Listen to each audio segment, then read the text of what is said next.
Welcome to Log Infinite, Lecture 7, Chapter 7, RC Circuit. RC Circuit यानी resistor and capacitor है and उसे हमने AC source के साथ कनेक्ट किया है.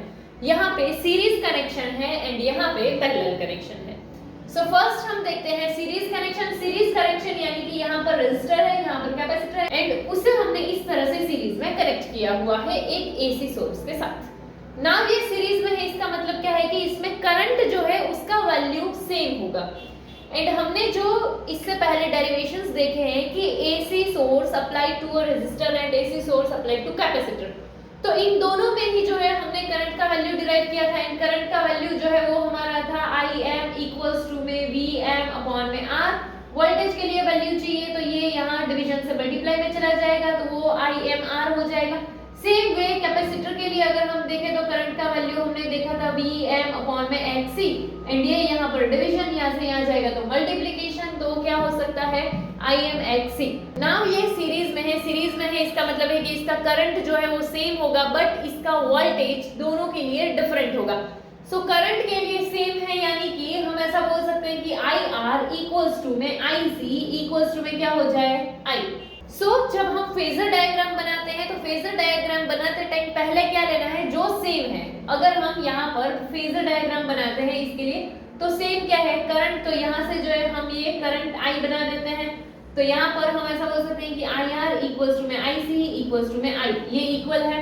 अभी ये करंट जो है उसके हिसाब से हम वोल्टेज रखें तो यहाँ पर क्या रेजिस्टर के लिए करंट एंड वोल्टेज दोनों में कोई भी टाइप का फेज डिफरेंस नहीं होता है, तो यहाँ के लिए जो वोल्टेज होगा वो भी क्या यहाँ पर ही आएगा. सो ये हो गया VR. एंड जो हमारा कैपेसिटर के लिए अगर हम देखेंगे तो कैपेसिटर में करंट एंड वोल्टेज दोनों में ही क्या था, फेज डिफरेंस था. कितने का था, 90 का, कि जो करंट था वो 90 जितना आगे था वोल्टेज से. सो इसीलिए कैपेसिटर के लिए यहाँ पर VC आ जाएगा. सो ये क्या हो गया VC एंड यहाँ पर क्या आ गया VR. करंट के लिए देखेंगे तो यहाँ पर क्या है IR एंड IC वाला जो है वो भी यहाँ पर ही है. सो ये दोनों वोल्टेज है, उसके हिसाब से हमारा एक रिजल्टेंट आ जाएगा. वो रिजल्टेंट क्या यहाँ से ऐसे आ जाएगा, ये हमारा क्या है VR एंड ये होगा VC. एंड यहाँ पर अगर हम ऐसे ड्रॉ करते हैं रिजल्टेंट, सो यहाँ पर ये उससे ऐसे अगर हम परपेंडिकुलर बनाते हैं तो ये परपेंडिकुलर के हिसाब से क्या होगा, तो कि ये जो है ये दोनों का वैल्यू सेम होगा एंड ये दोनों का वैल्यू सेम होगा. यानी अगर ये VC है तो ये भी क्या VC होगा, ये VR है तो ये भी VR होगा. तो यहाँ से हम ऐसे दोनों में से, ये दोनों ही राइट एंगल ट्रायंगल बन रहे हैं, दोनों में से कोई भी एक ट्रायंगल लेते हैं तो यहाँ पर राइट एंगल बनेगा. सो राइट एंगल ट्रायंगल है यानी कि पाइथागोरियन थ्योरम लगा सकते हैं. तो उसके अकॉर्डिंग हाइपोटेन्यूज का स्क्वायर इक्वल्स टू दोनों साइड के स्क्वायर का सम. सो यहाँ पर हाइपोटेन्यूज यानी ये रिजल्टेंट है तो वो रिजल्टेंट हमारा क्या हो Vm. सो यहाँ पर रिजल्टेंट Vm का स्क्वायर इक्वल्स टू यहाँ पर क्या हो जाएगा, तो कि दोनों साइड के स्क्वायर का सम. एक क्या है VR एंड यहाँ पर ये जो दूसरा है वो क्या है VC, तो उन दोनों के स्क्वायर का प्लस यानी VR स्क्वायर प्लस में VC स्क्वायर. एंड VR का वैल्यू हम यहाँ से पुट कर सकते हैं, that is ImR square and VC का वैल्यू पुट करेंगे तो Imxc का स्क्वायर. एंड यहाँ पर ये स्क्वायर दोनों के लिए होंगे. अभी दोनों में ही Im है, Im को कॉमन निकालते हैं तो क्या आ जाएगा Im स्क्वायर. फिर यहाँ से Im चला गया तो क्या बचा R स्क्वायर एंड यहाँ पर से भी Im चला गया तो Xc यानी क्या आ जाएगा Xc स्क्वायर. तो ये हमें Vm स्क्वायर मिल गया. अगर हमें Vm चाहिए तो ये स्क्वायर हटाना पड़ेगा. स्क्वायर हटाने के लिए इस साइड भी स्क्वायर रूट करना पड़ेगा. सो यहाँ पर Vm स्क्वायर का Vm होगा तो यहाँ Im स्क्वायर, इसमें स्क्वायर तो स्क्वायर हट जाएगा. इसमें स्क्वायर रूट निकालने के लिए क्या करना पड़ेगा, ऐसे रूट लगाना पड़ेगा. रीजन क्या है कि ये दोनों प्लस में एंड जब तक वो प्लस में है तुम डायरेक्टली स्क्वायर नहीं हटा सकते हो, तो इसीलिए यहाँ पर क्या आ गया रूट की रूट में R स्क्वायर प्लस में X स्क्वायर. एंड ये जो है R स्क्वायर प्लस में X स्क्वायर ये क्या है, इसे हम बोलते हैं इम्पीडेंस. ये हमारी सर्किट का इम्पीडेंस है एंड इम्पीडेंस को हम किससे लिखते हैं Z से. सो यहाँ पर Vm इक्वल्स टू यहाँ क्या आ जाएगा Im एंड ये इम्पीडेंस है यानी इसकी जगह पर क्या लिख सकते हैं Z. सो ये जो है हमें RC सर्किट के लिए सीरीज कनेक्शन में हमें वोल्टेज कैसे मिल सकता है वो देखा. नाउ अगर वही चीज हम पैरेलल कनेक्शन के लिए देखते हैं तो पैरेलल कनेक्शन में क्या होगा. सो यहाँ पर ये हमारे पास रेजिस्टर है एंड ये कैपेसिटर है, ये दोनों ही पैरेलल कनेक्शन में. तो यहाँ से जब करंट आएगा तो वो करंट यहाँ दो पार्ट में हो जाएगा. सो वोल्टेज जो है ना इसके यहाँ पर क्या होंगे, सेम होंगे, बट करंट जो है वो क्या होगा, डिफरेंट होगा. जैसे यहाँ पर क्या देखा था, करंट जो है वो कैसा होगा सेम, वोल्टेज कैसा होगा डिफरेंट. तो यहाँ पर करंट कैसा होगा डिफरेंट बट वोल्टेज कैसा होगा सेम. सो यहाँ पे पहले जब हम फेजर बनाते तो सेम वाली चीज बनानी है. सेम वाली चीज का मतलब क्या है, सेम क्या है वोल्टेज. तो अगर हम यहाँ पर वोल्टेज बना दे तो ये जो है क्या हो जाएगा, तो हम बोल सकते हैं VC इक्वल्स टू में VR इक्वल्स टू में V, कि दोनों के लिए ही वोल्टेज सेम है।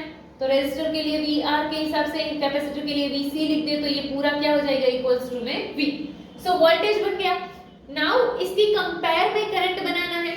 तो रेजिस्टर के लिए अगर हम देखें तो वोल्टेज एंड करंट दोनों सेम फेज में, तो कोई भी डिफरेंस नहीं था, इसीलिए यहाँ पर ये जो है वो क्या बन जाएगा, करंट बन जाएगा। तो यहाँ ये IR आ गया। एंड कैपेसिटर के लिए क्या था, तो करंट जो है वो क्या था, 90 डिग्री जितना आगे है, यानी कि यहाँ से ये हमारा करंट बच जाएगा, ये क्या हो गया, IC। तो यहाँ अभी इन दोनों के बीच में रिजल्टेंट निकलेगा करंट का। यहाँ पर ये जो है ना, ये वोल्टेज पहले वोल्टेज सेम थे इसीलिए वो बनाया था। तो यहाँ पर अगर हम देखें, चलो तो ये हमारा क्या हो जाएगा, इसके अकॉर्डिंग देखने जाए तो ये हो गया IR एंड ये हो जाएगा IC एंड इन दोनों का रिजल्टेंट ऐसा आ जाएगा। एंड यहाँ पर जो है हम ऐसे ड्रॉ कर देंगे। चलो तो यहाँ पर ये जो है IC है, तो यहाँ पर भी ये जो होगा वो क्या होगा, IC होगा। एंड यहाँ ये ऐसे 90 डिग्री परपेंडिकुलर के हिसाब से हुआ तो ये राइट एंगल ट्रायंगल बन जाएगा। पाइथागोरियन थ्योरम का यूज कर सकते हैं, हाइपोटेनस का स्क्वायर इक्वल्स टू दोनों साइड के स्क्वायर का सम। तो हाइपोटेनस यानी ये क्या हो जाएगा, ये रिजल्टेंट I है, ठीक है। सो क्या आ गया, IM स्क्वायर इक्वल्स टू में यहाँ आ गया IR स्क्वायर प्लस में IC स्क्वायर। एंड यहाँ ये जो है ये सेम फॉर्मूला ही है, ठीक है, कि जो AC source apply to resistor, AC source apply to capacitor में जो IM के लिए फॉर्मूला हमें मिला था वही वाला फॉर्मूला है। एंड वही फॉर्मूला हम इसमें पुट करते हैं। तो IR के लिए यहाँ क्या आ जाएगा, VM अपॉन में R, IC के लिए यहाँ क्या आ जाएगा, VM अपॉन में XC, VM अपॉन में R स्क्वायर एंड ये VM अपॉन में XC स्क्वायर। तो दोनों में से VM कॉमन निकल सकते हैं, तो यहाँ क्या आ गया, VM स्क्वायर। एंड यहाँ पर क्या VM चला गया तो बचा क्या, 1, इसीलिए क्या आ गया 1 अपॉन में R स्क्वायर प्लस यहाँ से भी VM चला गया तो क्या होगा 1, तो यहाँ क्या बचा 1 अपॉन में XC स्क्वायर। एंड ये IM स्क्वायर मिला है। अगर हमें IM चाहिए तो क्या करेंगे, स्क्वायर हटा देते हैं, तो यहाँ से स्क्वायर हट जाएगा, VM स्क्वायर है, इसमें से भी क्या हो जाएगा, VM हो जाएगा, स्क्वायर हट जाएगा। नाउ इस वाले के लिए क्या करना पड़ेगा, स्क्वायर रूट करना पड़ेगा। सो क्या आ जाएगा 1 अपॉन में R स्क्वायर प्लस में 1 अपॉन में XC स्क्वायर। ये हमें मिला है I का वैल्यू। नाउ अगर हम इसको कंपेयर करते हैं, हमारा जो फॉर्मूला है V इक्वल्स टू IR में, सो इसके अकॉर्डिंग अगर हमें I चाहिए तो I के लिए क्या बोल सकते हैं, V अपॉन में R। बट यहाँ पर नीचे कुछ भी नहीं है, R यानी जो रेजिस्टेंस वाले टर्म है वो, तो यहाँ नीचे कुछ भी नहीं है। तो एक काम करते हैं, ये यहाँ है, इसे अगर हम ऐसा इस तरह से लिखें कि VM अपॉन में 1 अपॉन में रूट में 1 अपॉन R स्क्वायर प्लस में 1 अपॉन XC स्क्वायर। सो ये क्या हो जाएगा, डिनोमिनेटर का डिनोमिनेटर कहाँ आता है, न्यूमरेटर, तो ऐसा ही बन जाएगा। एंड इस पूरे टर्म को हम क्या बोल देते हैं, Z। ये क्या हो जाएगा, इंपेडेंस। सो इसीलिए यहाँ पर 1 अपॉन में रूट में 1 upon R square plus 1 upon में XC स्क्वायर, ये क्या हो गया, इंपेडेंस। सी यहाँ पर ये ऐसे क्यों आया, क्योंकि फॉर्मूला के अकॉर्डिंग डायरेक्टली मैच हो रहा था, ठीक है। यहाँ पे जैसे ये फॉर्मूला है डायरेक्टली मैच हो रहा है, बट यहाँ पर जो है वो नहीं मैच हो रहा था, हमें इंपेडेंस फाइंड करना पड़ा। इसीलिए हमें ये पता था कि नीचे कुछ होना चाहिए बट हमें नहीं मिला, तो हमने इस तरह से पुट किया कि 1 अपॉन में इस तरह से हो सकता है, तो डिनोमिनेटर का डिनोमिनेटर न्यूमरेटर में जाएगा तो ये वैल्यू हमें मिल जाएगा।